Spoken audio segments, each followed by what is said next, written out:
Teve algum acidente aqui no Brasil que o fator foi erro humano? Que foi dado que realmente foi erro humano? A responsabilidade? Sim, a gente tem o Varig, o 254, que foi aquele que se perdeu na Amazônia. Aquele é erro humano completo. O avião estava perfeito. Não Foi erro tinha. de leitura de carta, né? De voo, né? Foi. Erro de. É óbvio que quando a gente fala assim que aconteceu um acidente, nunca é um motivo só, tá? Tem que ter uma conjunção de fatores. Assim, nunca. Tipo, o teu carro, se furar pneu, tu vai parar na estrada. E pode acontecer um acidente. No avião, se furar o pneu, não vai acontecer um acidente. Então, nunca uma coisa só é capaz de causar um acidente aéreo. No caso desse aí, o plano de voo, apesar de ter sido uma falha humana bem, bem grave nesse acidente, o plano de voo ele vinha com 0270 para indicar uma proa 27. Mas também por que foi... Então, foi um sistema que foi instalado na Varig nessa época. Imagina. E outras pessoas já tinham errado. Então, apesar de ter sido erro humano, outras pessoas já tinham errado também. Mas aí entraram outros fatores que permitiram que esse acidente ocorresse. Porque eles têm um grau de voo, né? É igual o compasso lá com 360. Então Isso. ele tinha que ir pro 27. Então é um pouquinho É. aqui. Entendeu? Só que aí eles colocavam um zero a mais, que era pra cortar. Só que o zero, em vez de ser na esquerda, o Era zero da era na direita, tinha que cortar o zero da Aí o direita. cara não leu 27, porque tava 0270. O cara leu 270, ele cortou o zero da esquerda. Aí em vez dele ir pra É. cá, ele foi pra cá. Aí, Isso, é que quando você pensa em 0 grau é norte, 180 é sul. Então ele tinha que ir para 27. 27, de 0 para 27 é pouquinho. Então ele tinha que ir para o norte. Se ele está em Marabá e ele vai para Belém, ele tem que subir. Só que quando ele botou 270, 270 na bússola é oeste. Aí ele pegou e foi para a esquerda ao invés de ir para cima. Entendeu? sim. E aí entraram outros fatores. O piloto, ali que- o comandante foi bem tem- imprudente, né? Eu conto essa história no meu canal, é em 4 capítulos, e eu entrevistei o copiloto, falando, Zilli, né? o Zilli, o que aconteceu nesse voo. É bem... Ah, então sobreviveram.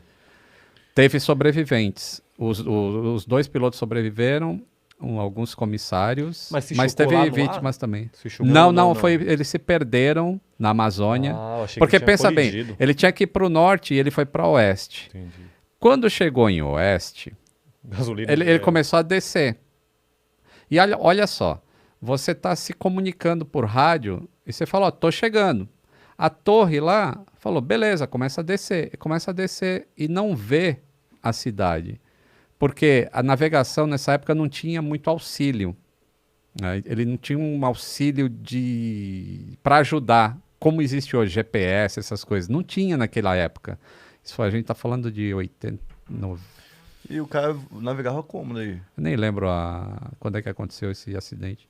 Hã? Como que o cara conseguia seguir aquela a Seguindo estrada? as rotinhas que ele falou. Então, é dos- através de bússola e 070. sistema inercial do avião.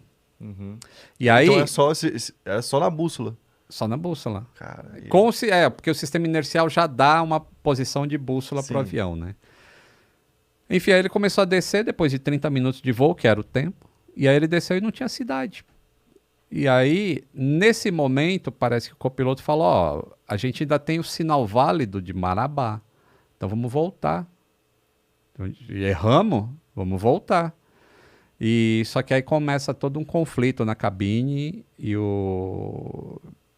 que gerou todo o acidente. O comandante não quis voltar, quis continuar procurando o local. Aí começou a receber informações falsas de indicação de rádio, que dentro do avião tem um ponteiro, que é tipo, se você sintonizar, você está em Santos, você sintoniza uma rádio de São Paulo no rádio do avião, vai ter um ponteiro que vai apontar onde que está aquela rádio. Então você segue aquele ponteiro, você vai chegar em São Paulo.